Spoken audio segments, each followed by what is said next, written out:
পথ দুর্ঘটনায় মৃত্যুকে কেন্দ্র করে উত্তপ্ত ভাঙড়।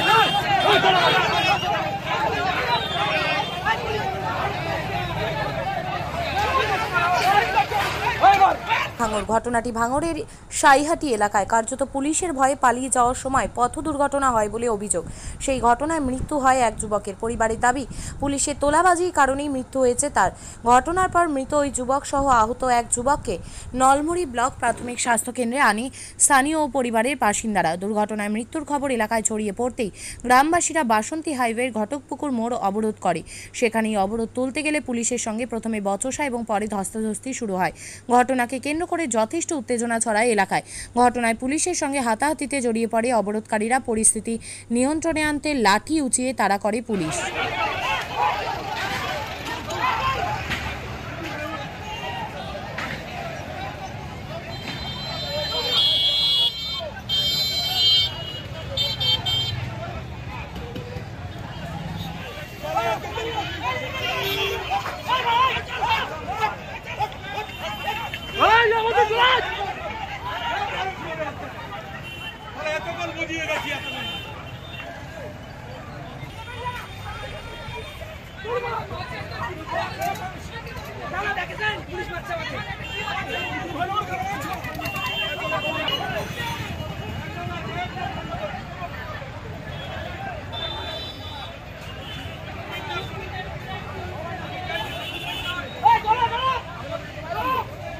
ছবি হয়েছে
আমার ওখানে কি হলো না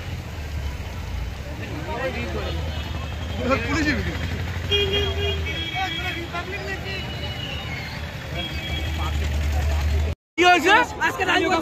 দাদা যেখানে সেখানে কলকাতার পুলিশ তোলা তুলছে, অপবাদ। কলকাতা পুলিশ এত প্রেশার কি টাকা নিচ্ছে বলা যাবে না। যেখানে সেখানে যেখানে এত মানা করছে, কারো কথা শুনছে না। যেখানে হচ্ছে ওখানে হচ্ছে। ওই আমাদের বড় পুলিশ বলে জায়গা একটা আছে, সেখানে এমনকি একটা সবজির যদি গাড়িও যায়, সে না যদি তোলাও না যদি তার থেকে সবজি পর্যন্ত চুরি করছে। তো আজকে ঘটকপুকুর অবরোধ করলেন কেন? আজকে ঘটকপুকুর অবরোধ করলেন কেন? ঘটকপুকুর অবরোধ করলেন কেন? আজকে ঘটকপুকুর অবরোধ এই কারণে, আজকে সামান্য 15-16 বছরের বাচ্চা, ওরা ওনার বাচ্চা, ওর বাবা মা কলকাতায় কাগজ কুড়িয়ে খায়, ভাঙাচুরা কুড়িয়ে খায়। আমি ওনার ভাগনা, আমি ওই ভাগনা ছোটতে গেলে পুষছি। আজকে ওনারা আসছিল আমার বাড়ি সাবায়, আর সাবারে 5টায় সাবাড়ি ফাঁকটাই ঘটনা ঘটেছে ভাঙড় থানা। পুলিশ কি ঘটেছে? কি ঘটেছে?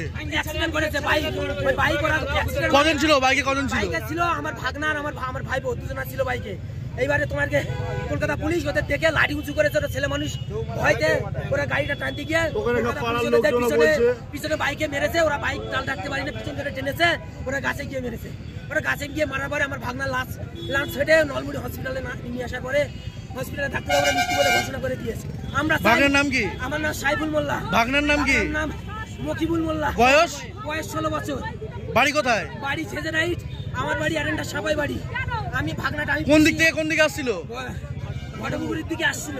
ঘটকপুরের দিকে, বোঝার দিক থেকে ঘটকপুরের দিকে আসছিল। এই কলকাতা পুলিশ আর একটা সিভিল পুলিশ ছিল। আমরা চাই দিদির কাছে আমরা অনুরোধ জানাবো, আমরা চাই এই পুলিশ এইরকম ভাবে কত জীবন নেবে, কতটা জীবন নেবে।